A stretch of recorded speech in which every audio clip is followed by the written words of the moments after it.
Desde los tiempos más antiguos, el ser humano ha considerado al agua no sólo como purificadora, sino capaz de dar la vida.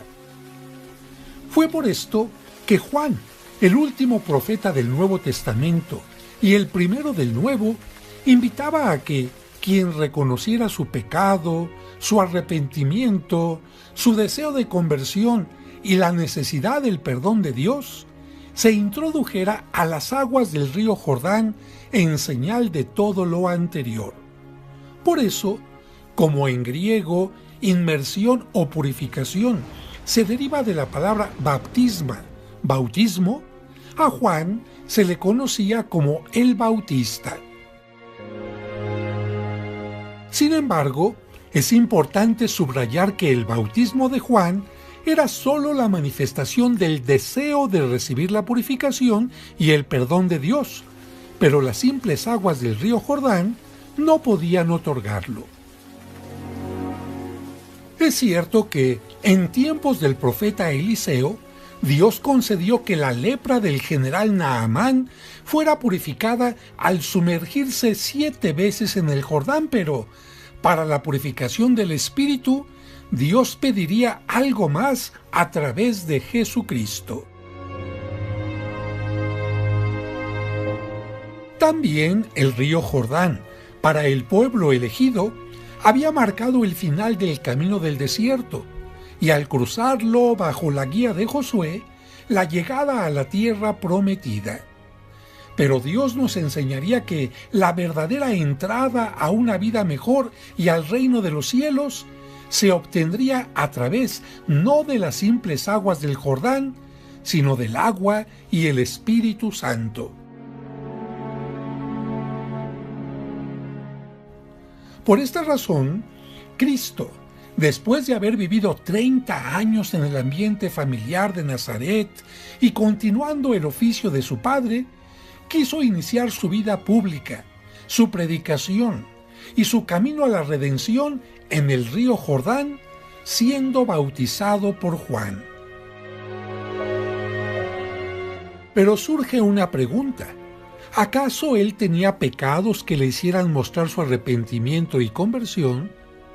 A este respecto, la Sagrada Escritura es clara, mencionando en varios textos que Cristo no cometió pecado alguno. Así lo dice la primera carta de San Juan. Y saben que Él vino para quitar nuestros pecados y no hay pecado en Él. También lo afirma así la primera carta de San Pedro. Él no cometió pecado, ni en su boca se encontró engaño. Y así lo dice también la carta a los Hebreos. Porque no tenemos un sumo sacerdote que no pueda compadecerse de nuestras debilidades, sino uno que fue tentado en todo según nuestra semejanza, pero sin pecado. Y hasta Juan el Bautista, quien invitaba a la conversión, reconoce que Cristo es mucho mayor que él diciendo: yo bautizo con agua, pero en medio de ustedes hay alguien al que ustedes no conocen.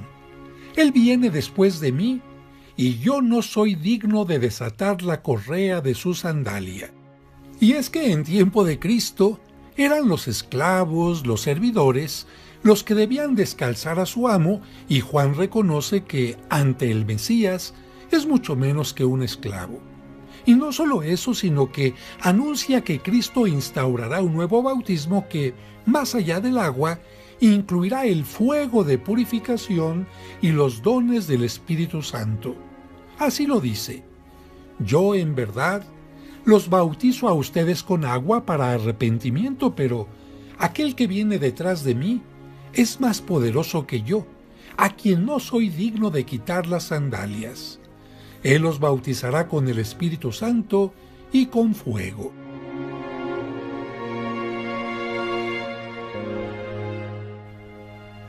Pero para que Jesucristo pudiera hacer descender sobre nosotros el Espíritu Santo, era necesario que primero padeciera y muriera en la cruz como un cordero inmaculado, y después resucitara y ascendiera a los cielos. Así dice el texto. Al día siguiente, vio Juan el Bautista a Jesús que venía hacia él y exclamó: «Este es el Cordero de Dios, el que quita el pecado del mundo». Así pues, Cristo entra a las aguas del Jordán para ser bautizado, pero no para ser purificado de sus pecados, sino para significar que, así como los seres humanos pretendían dejar sus pecados en aquellas aguas, Él los tomaba sobre sí para después, solidarizándose con todo el género humano, purificarlos con su muerte y resurrección. Un punto más de esta reflexión es recordar que, de acuerdo al libro de Josué, el río Jordán había abierto sus aguas para el paso de Dios presente en el Arca de la Alianza, y con él el paso del pueblo, la entrada del pueblo a la tierra prometida. Así dice el libro de Josué: «Cuando los que llevaban el arca bajaron al río y sus pies se mojaron en las orillas, las aguas que venían de arriba fueron bajando hasta detenerse, y así el pueblo pudo atravesar frente a Jericó». Pero durante el bautismo de Cristo sucedió algo mucho mejor, porque, de acuerdo al Evangelio, se abrieron los cielos para que descendiera el Espíritu Santo sobre quien habría de salvar al mundo, y se escuchó la voz de Dios que lo presentó como su Hijo amado. No un hombre común o un idealista, orador, psicólogo o político con sus discursos, terapias o sistemas políticos, sino el mismo Hijo de Dios que, a partir de su bautismo y gracias al Espíritu Santo, inició su misión salvadora que conoceremos o recordaremos, profundizaremos y agradeceremos durante todo el año litúrgico. Y que si el bautismo de Juan era una invitación a la conversión, el bautismo que Cristo pide que sus discípulos realicen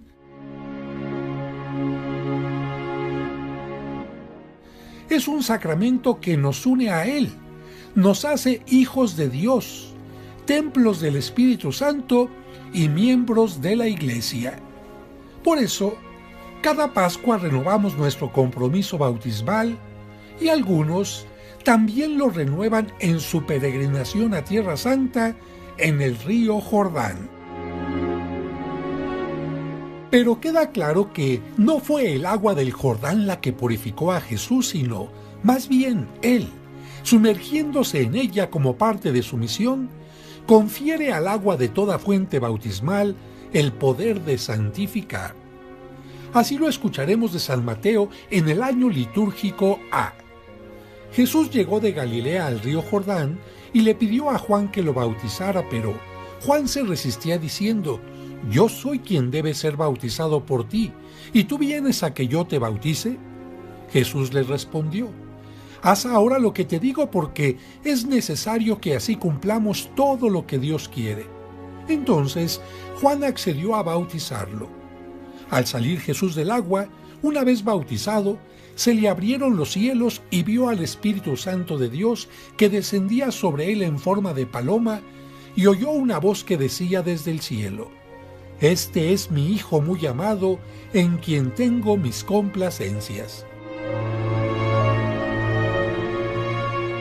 Así lo escucharemos de San Marcos en el año litúrgico B. Juan predicaba diciendo: «Ya viene detrás de mí uno que es más poderoso que yo, uno ante quien no merezco ni siquiera inclinarme para desatarle la correa de sus sandalias. Yo los he bautizado a ustedes con agua, pero Él los bautizará con el Espíritu Santo».